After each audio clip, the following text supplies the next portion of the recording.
I wanted to reflect upon all of the events that have been or have gone on in my life and to provide myself a safe space and a diary so that I can reflect and make sure that I know and kind of can digest all of the things that have happened in my life in an honest and truthful and open way.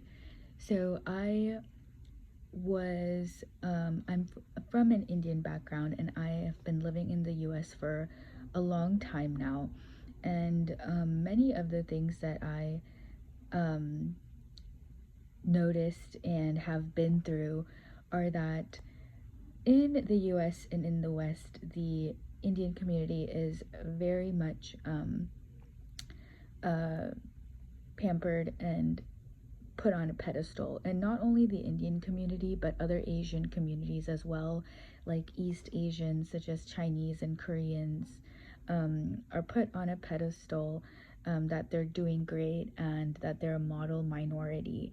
But the truth is that inside of the communities, especially when you're a new immigrant, is that it can be very challenging and very difficult and very toxic and harmful.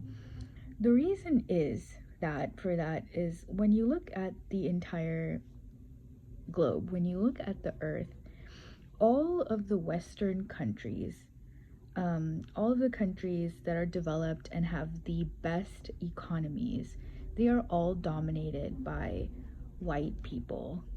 They are all Caucasian white countries. These are the countries that have the best, the most wealth, the best education, and all of the facilities and infrastructure, the military powers, the political powers, the best governments, everything, the best economies, everything. They basically run the world. And this comes from back in the day, the colonial times, back, all goes all the way back to Alexander the Great, to the Roman Empire, and then to Europe, and then to Great Britain, and all of these European countries, um, uh, back in whenever, I don't know what, like 1600s, 1700s, 1800s, going and colonizing the whole world, all of Asia, all of Africa, all of the South Americas, and then basically um, looting and taking power over other people's land and saying that it's their land and controlling all of the economy and all of the goods and services to their benefit. So that's where it kind of started from. So then, of course, as like things progressed, as time changed everything and globalization occurred, people moved around, and now we're in a completely globalized world. And so back in the 1990s, which is when I came, late 1990s, to the world was definitely so globalizing and slowly globalized, and now I feel like it's just completely all globalized.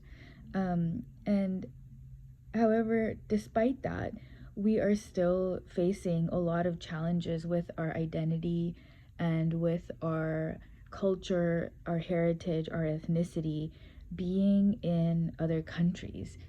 And that is something that I wanted to talk about as well. So, for anyone who doesn't know, all of the developing countries like India, China, Korea, or all of the other ones, Brazil, like people go to better countries looking for a better life.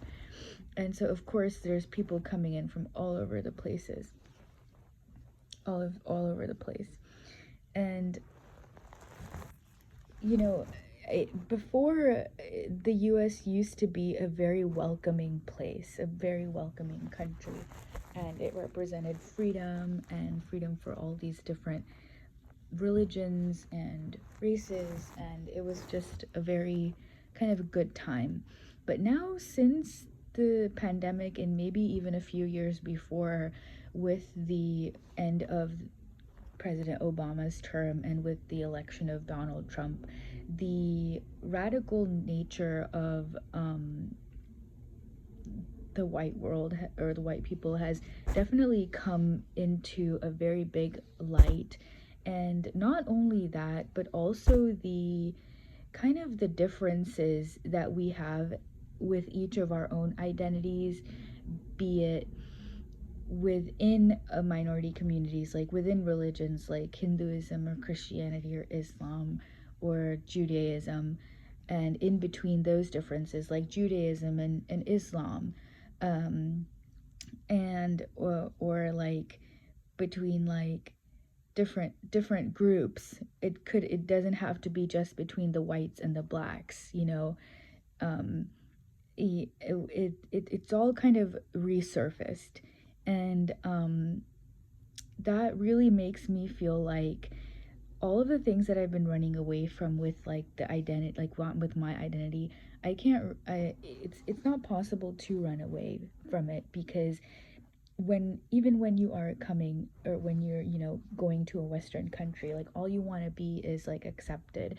So you want to do the best thing, or do whatever to like be white, or be the dominant, or be the majority. So you want to pretend, you know, to be um, like it. And what I'm saying is that um, it's really, really not possible. It's not possible for me to appease people and to forget that, oh, like I'm Indian, or I'm Chinese, or I'm European, or I'm, you know, Ethiopian, or South African, or Kenyan, or from Colombia. Like, there's no way for me, for us, or for anyone who is in from that identity, part of that identity, to forget it, to forget your identity and who you are and where you come from and what really makes you you, whether that's whether that's the country that you come from, your nationality, your cultural background, your ethnicity, your religion, your whatever makes you you, part of your history. It's very, very important. And going forward, it almost seems like these past few years we've gone backwards as a country, or even as a world, than forwards. And all of the clout that we're getting, or that any community gets for being a model community, is like completely ridiculous, because the only reason why the media is targeting Asians as model communities is because they want to show the limelight on them, in order for the rest of the population to not think about the actual current affairs and the current issues that are at play. And so, instead of saying the reality of the US and the Western world, which is 60% of white Americans own 85% of America's wealth, they nobody ever will no media will ever share that, or make or do a propaganda on that, but they will constantly praise other communities, other minority communities, as being model minorities, so that they can pit people against each other, and so that people don't recognize the actual um, stuff that they're actually fighting. And it's all in the epidemiology and the statistics and the demographics of the world.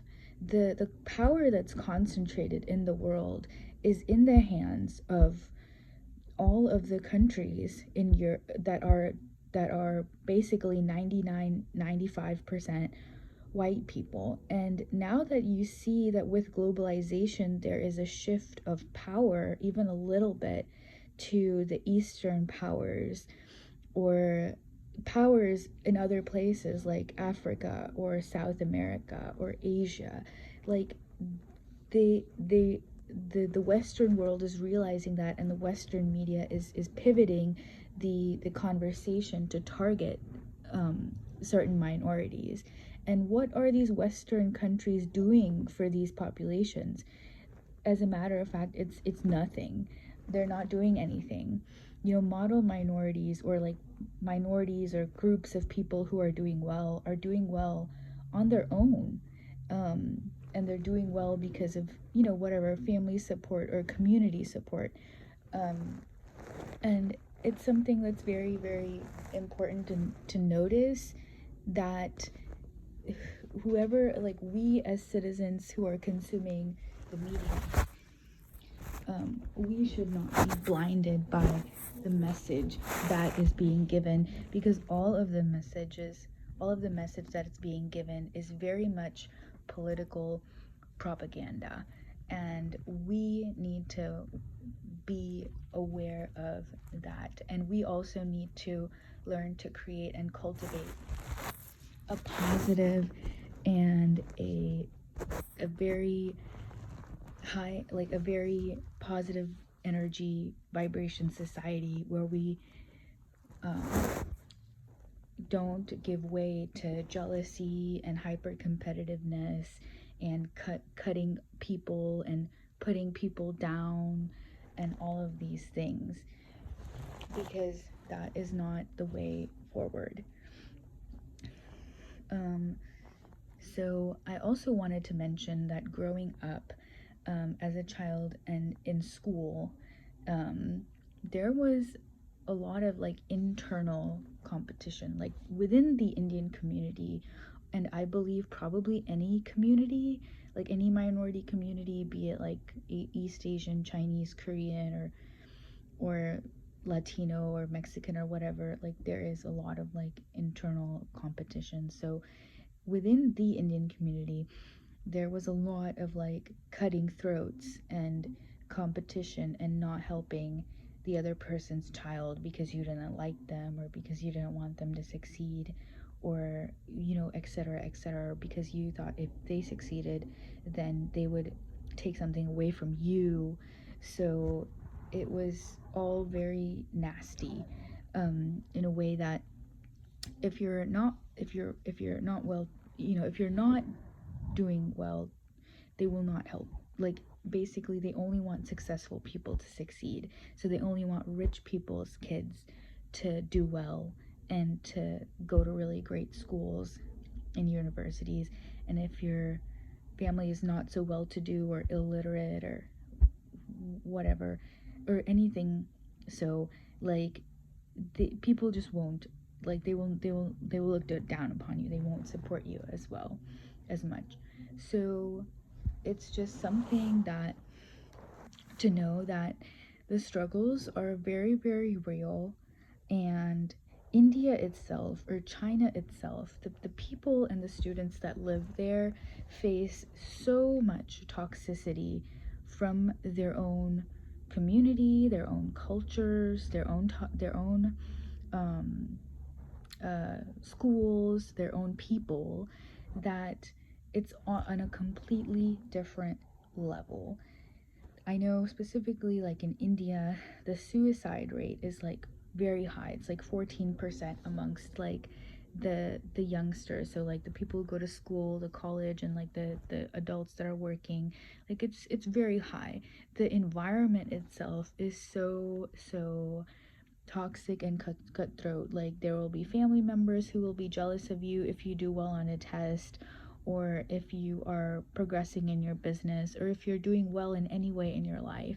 And it's just, the toxicity is just the words, like it's just undescribable what kind of words we can use.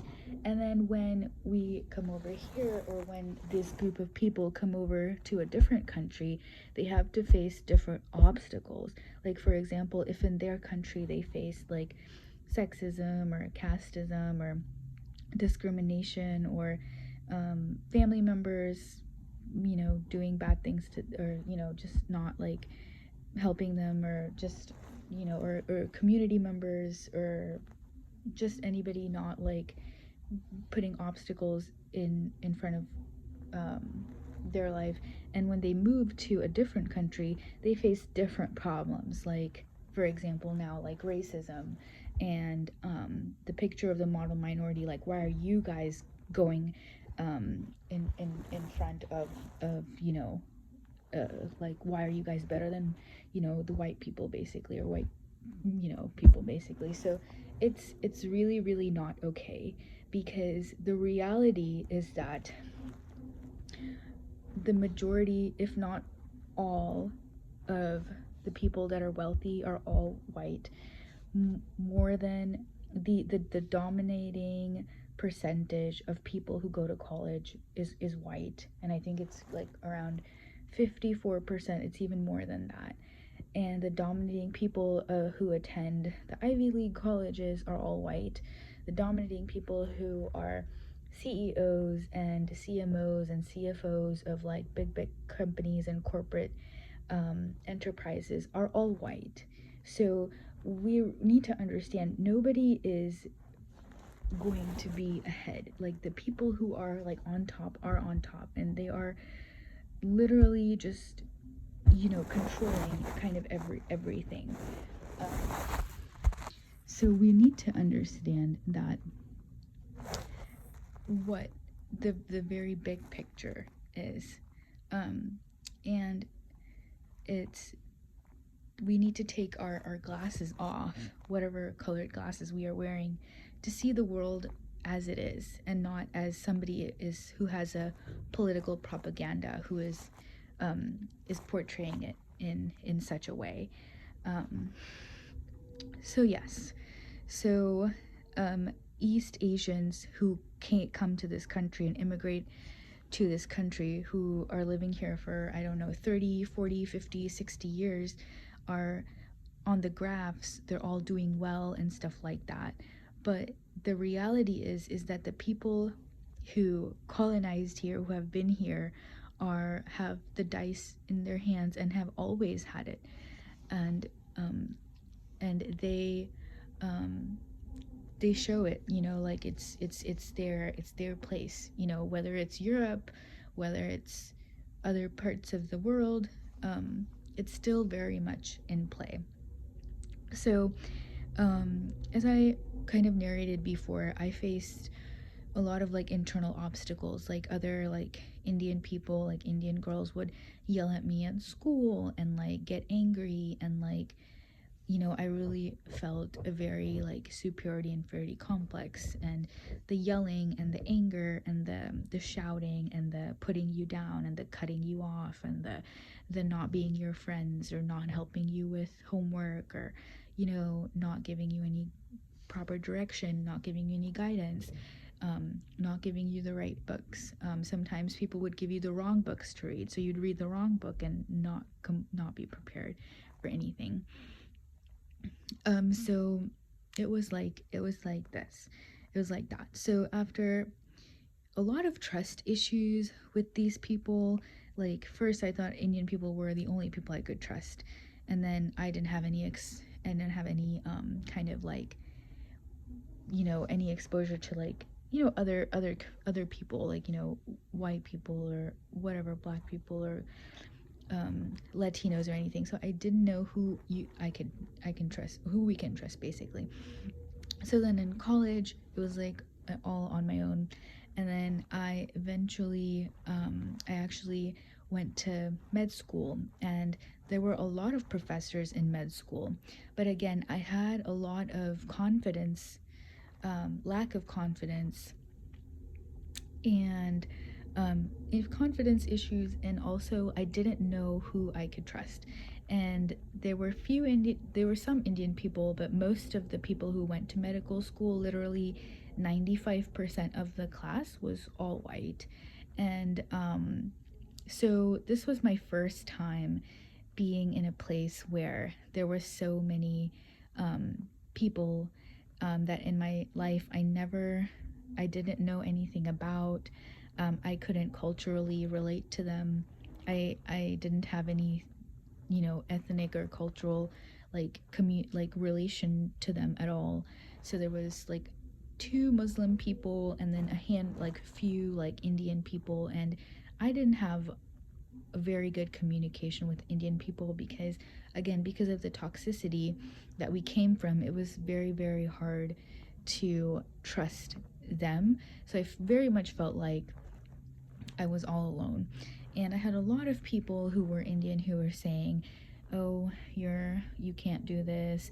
You're, you know, you for whatever reason they thought I was stupid. So they thought I can't take exams. I can't take an exam. I cannot study. I don't know how to study. All of these things. Um, so and all of the people um, who were there, um, they presented themselves as they were pretty normal. There was nothing. That's another thing that's something that's another thing that's I am have I learned I am learning is that it's not something that nobody is really spectacular or a genius. There are very, very few geniuses. About 2 or 3% of the whole world's population is a genius. The rest of us are all very normal with average IQs or whatever. So we're all normal and we're all on the same kind of place and the same level.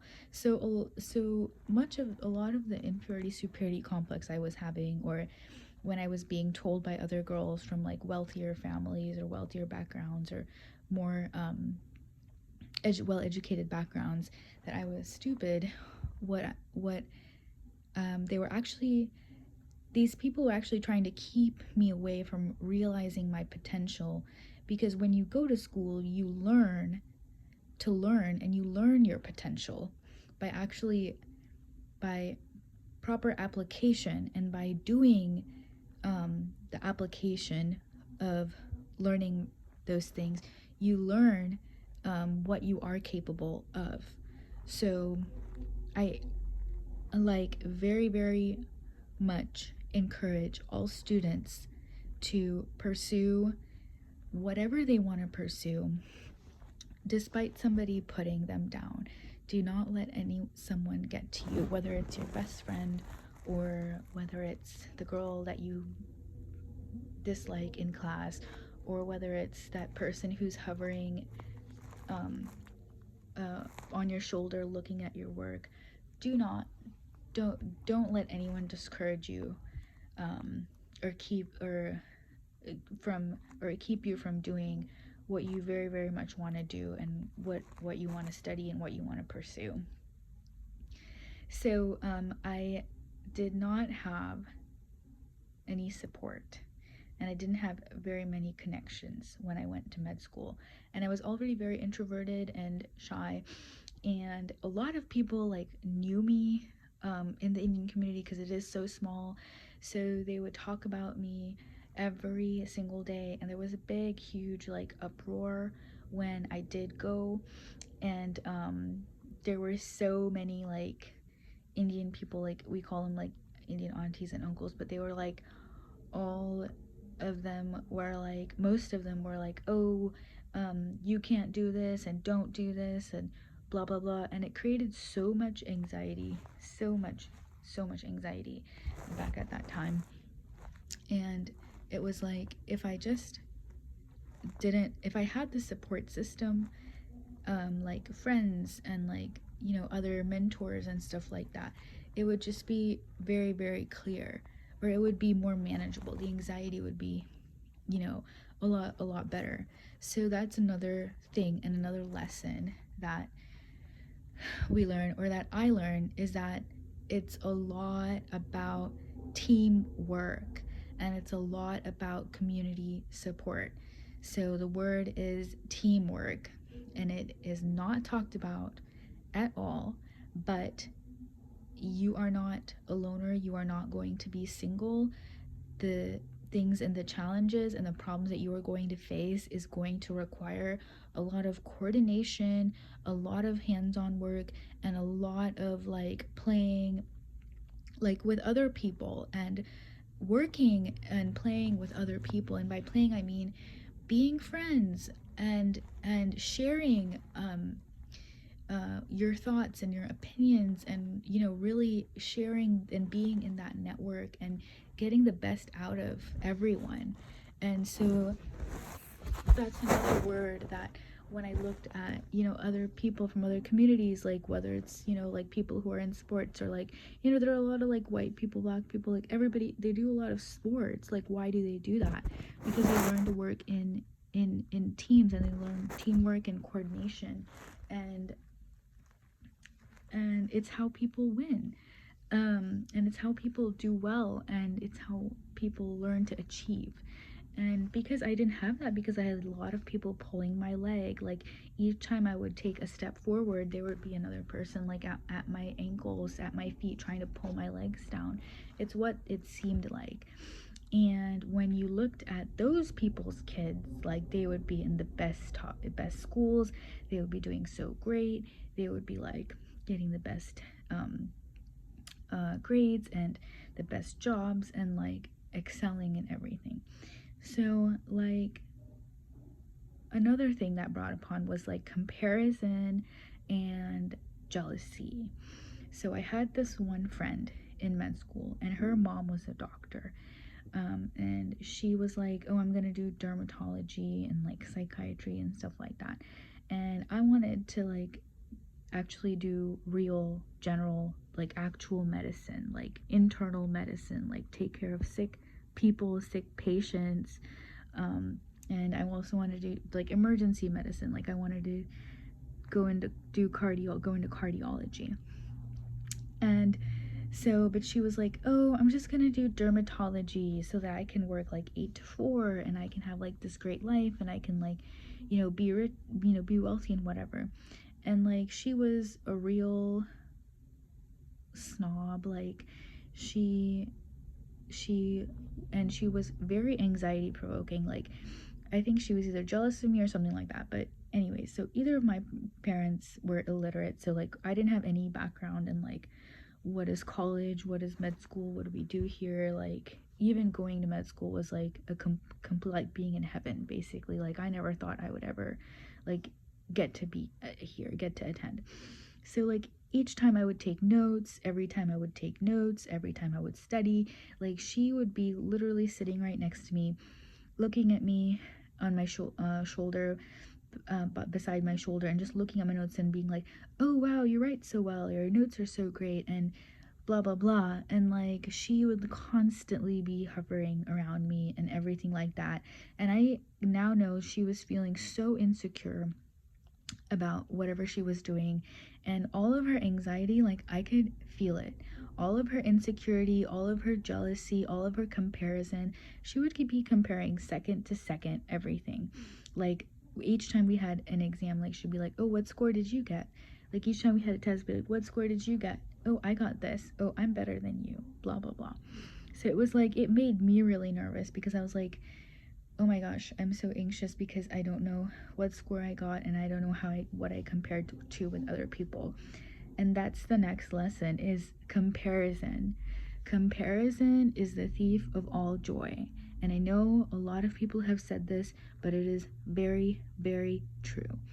Stay in your own lane, guys. Like, the comparison thing, like what score did she get, and what score did he get, and what score did your best friend get, and who's who and what's what. It's all a big sham. It's all a big crapshoot, okay? No one cares. Everybody stay in your own lane, okay? You have something to do, you have a project to work on, you have a test to study for. Like, do not care about anyone or how anyone is doing or where anyone is at, because you just have to focus on what task you're doing and what you're working on and what goal you want to accomplish. What do you want out of this? What score do you want? Do you want a 70? Do you want a 60? Do you want a 50? Do you want an 80? Do you want a 90? Do you want 100? What do you want? If you want 100, study for it. If you want 80, study for it.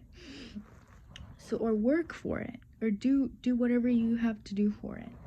So she was just really, really a crappy friend. She never gave good study resources. She was using a lot of really good online resources, but she never shared them with me. I had to ask like what she was doing, and then only then she would share things. And she was very like secretive about everything that she did, and it was just really, really, really disgusting, honestly. And this is like an Indian person.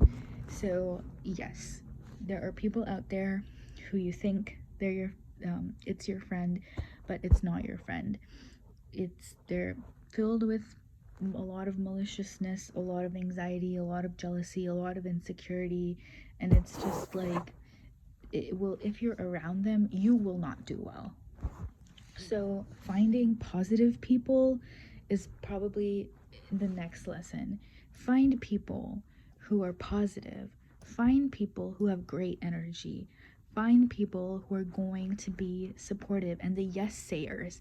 Yes, there will be a lot of no sayers, like a lot of negative people, but just shut them off.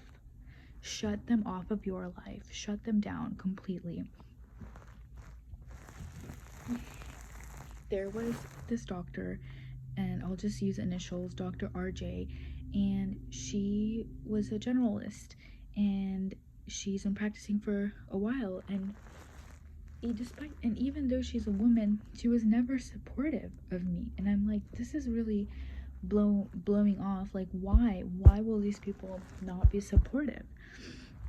So just and it's just one example, and it was so many people, like countless numbers of people. Now that I think about it, it's still becoming a botheration. But whenever we feel like we are listening, or we are looking back at the naysayers or the negative people or people of negative energies, just just redirect your attention to all of the people who are supportive of you.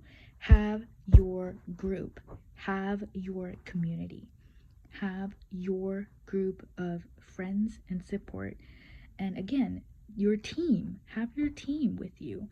So that's where teamwork comes into play, is get your team together, get the people who are going to be supportive, and celebrate with them.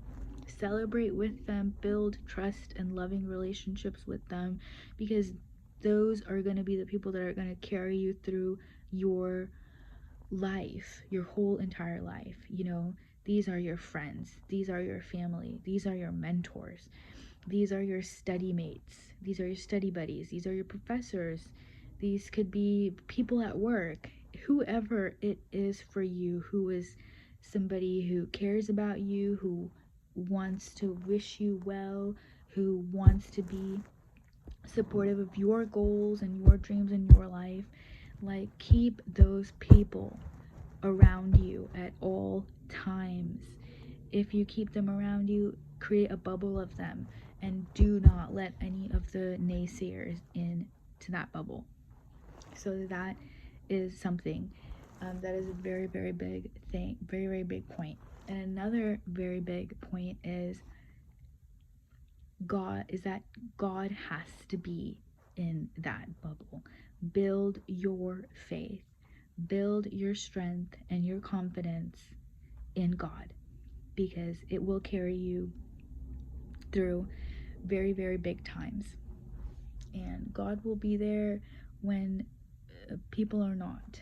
And so building faith in God and keeping God beside you at all times is 100% necessary.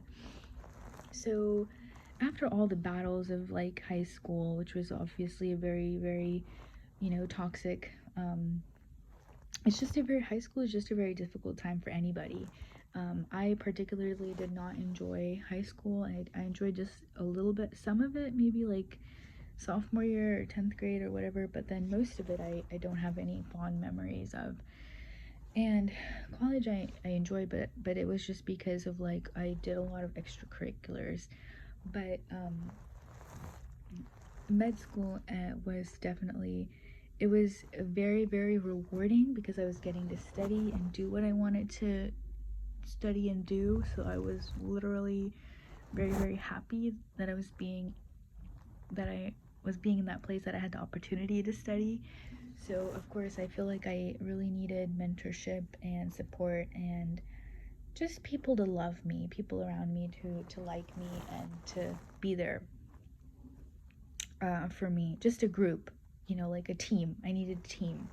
I needed a group of people, a group of supportive friends, a group of basically a medicine family. That's what I really needed, was a medicine family. So moving on to all these other points is that all of these other people, like, now that we know that the healthcare system is doing so bad, there's so much coming from the COVID pandemic, and but even before, not only is there a mental health crisis in like America and the general population, but there has been a very, very big secret, kept in a bad secret kept in the medical healthcare worker community, and that is mental health. And 30% of medical students and residents, and I would also include PhD students, PhDs, postdocs, dental students, dentists, any of that group. The dirty secret is all of these people are suffering from mental illness, and nurses are included in this, nurse practitioners, like everyone, like all of these allied health, all of these things, like I mentioned, PhDs and dentists and stuff like that. So it is the big dirty secret in academia, and it was very, very much not undercover, not talked about, and at all. So it's very much the big dirty secret, and what people don't want you to know or anything is that the 30% of that population is suffering from mental illness. And why that number is so important is because it's so big, and only compared to only 6% of the general population, like all of general population, not including those people, only 6% are suffering from mental illness. So it is just whopping how pursuing these fields will put you at you will be at bigger risk. It will put you in that bigger risk of being in this mental illness, in this group of people who are suffering from mental illness. And it is not fun because it is not talked about, and there is no support, and burnout is very, very real, and nobody talks about burnout, and there's no support for it as well. So that is another very, very big point and a very big lesson to uncover, is that the actual medical community, the actual health care community that is required to keep people healthy, is suffering immensely. And one of the very, very big points that I want to point out and talk about is that the doctors within our community, and again, I was never another really a thing to talk about is that none of these doctors ever communicated with me or like said, hey, you should get your well checkup done, or you should come and talk to us about your health, and let's get you in and schedule you in for an appointment so that you can get your yearly checkups done. No, nobody ever said that. Ever since I've been a child, an adolescent, a young adult, everything. Nobody said anything. And that is the thing with health is that it is very, very crucial to have your healthcare provider be with you from the early on stages and make sure that they are checking up on you and all of your routine health checks and all of those things. And they never spoke, they never warned us, they never said anything about depression or anxiety or even other health related things like diabetes or high blood pressure, or how like all how health is so interconnected and how one thing affects another. But one of the deepest things, the biggest things that was kept or that was not talked about was mental health and mental illness coming from the doctors that have been through medical school and medical training and residency and fellowship and and all of the other things that they have to do as medical doctors, as doctors themselves. They never ever talked about, they never discussed, they never described mental illness, mental health. And that is just so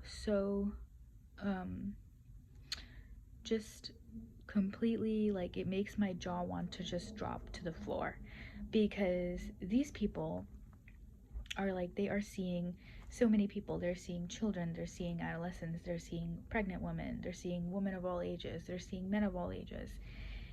They think that, they're that it's not their right, or it's not their responsibility or privilege to talk about these things, when they are literally at the center of all of this health and the health of everyone, of all people.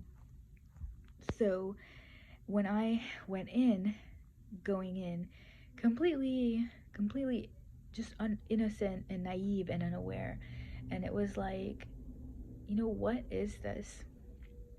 And it was just so just eye-opening. So after med school, I did match. So I ended up, I did go to residency, but I didn't finish the residency. And it's because of the next things that I want to discuss, which is very hard to discuss, but we just need to do it. And it is racism and sexism and discrimination. So earlier I talked about that the majority of the med school class was white, and there is diversity and inclusion committee and things like that, but there was just not very many diverse people at all. And I was and another thing is nepotism. Nepotism is, now that I am reflecting, now that I know, it's very big. So a lot of these med students, or the residents and stuff like that, they all had parents and aunts and uncles and grandparents and what have you not, and nurses, and they all had connections to the medical field. So their parents would be doctors, or their parents would be nurses, or their aunts and uncles would be nurses, or anybody, or their family, somebody in their immediate family was an active member of the medical community, whether they were doctors, nurse practitioners, nurses, healthcare administrators, whatever.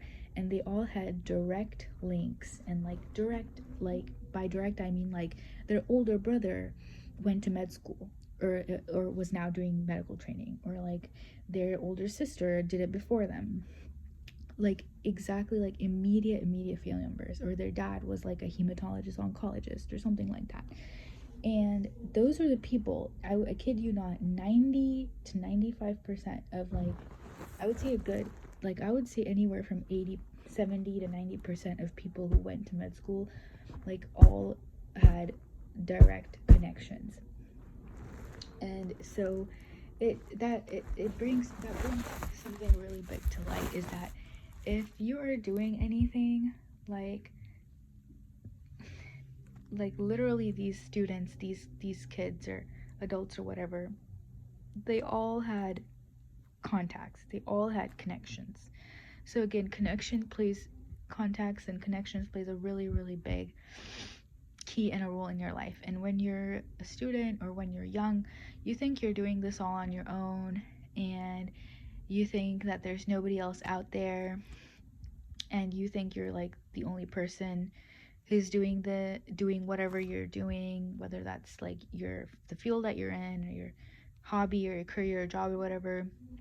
It's just not how it is. It's just not how things are. There are other people dancing, and you're also a dancer. There are other people singing, and when you're also a singer. There are other people owning businesses when you're also a business owner. There are other people working at the same company that you're also working in. So just don't be in the blind. Don't be in the dark and like unaware. And so when I came in with no experience, no background, no nothing, completely going blind, and completely just unaware, just naive. And all of the guys and the girls, like, they all knew what they were doing. They all could, they all, like, called their parents every day, or called their elder brother and sister every day and once a week, and talked about what were they studying, what were their grades, what's their study plan, when are they going to take their board exam steps, what are they going to take their steps, what their scores were, what field they want to do. Like, they already had everything planned. Like, they were planning everything second to second, and it was like they were going to med school, and they already knew what they needed to do even before they did it. And those people were so fast. They were so fast. It was like literally they would start studying for the second exam like even before they were done with the first exam material. And they just had everything planned like beforehand. Like, they knew what specialty they were going into, so they had already shadowed for it. They already had letters for it. They already were going in and talking to the mentors and the directors and the attendings that they needed to. So they already had their whole like 4 years like planned out, and they weren't even thinking about med school. They were thinking about what's afterwards. Like, where am I going to go to residency, where am I going to go to fellowship, where am I going to work, all of those things. Like, what city am I going to live in when I work, eventually where do I want to settle down. Like, they were thinking about all of those things because they already had everything mapped out and planned out. And so that's another thing, is a big vision. The next lesson is having a big vision, being a visionary, having like not tunnel vision, but having like really like a great like far-sighted vision. Like, what is your 10-year goal? Okay, what's your 5-year goal? What's your 10-year goal? What's your 15 and your 20-year goal? Where do you want to be? Where do you want to go to here? And when we come in, and if you're coming in just going completely with my background, like, nobody in my family ever went to school, nobody went to college, like, nobody has did anything. So like, when I went to college, I was like, I have no idea. All that everybody's telling me to do is enjoy and have a great time and party and stuff. And that's what you're gonna believe. That's what I believed, is that they just like, you just have fun in college and figure things out later. That is not how it works, okay? So you have to have goals, and you have to have visions, and you have to make a plan. You have to make a game plan. And that goes again with having your network and your team and your group of people who are going to be there to get you to the goal, and going to be there to celebrate with you and cry with you and solve all your problems and be there for all of your ups and downs. So, yes, be a visionary, set goals, and, look at the long term picture. Do not be so narrow focused, is the thing. Ask yourself,